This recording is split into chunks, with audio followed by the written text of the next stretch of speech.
Hello everybody and welcome. In this video I will show you how to fix Bluetooth pairing issues on your headphones 1More.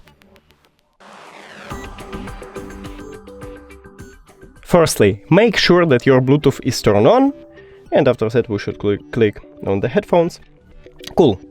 But if it didn't help you, we should make a soft reset. So close the charging case, put your headphones inside, and then close the charging case. Right here we should have not connected, and after that open it. Cool. But if it also didn't help you, we should remove and add these headphones. So click the information icon or settings icon if you have Android. Forget this device, forget device. Also, if you have Android, click pair a new device. And then click on your headphones at the device list. Now, if all of these methods didn't help you, we should make a hard reset. So put your headphones to the charging case and then press and hold connectional button. Here we go. Now click the information icon or settings icon if you have Android.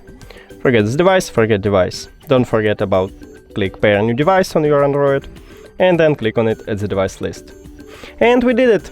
Thank you for watching this video. If you found it helpful, please consider subscribing to the channel and leave the like on the video. It's really important to us. See you later!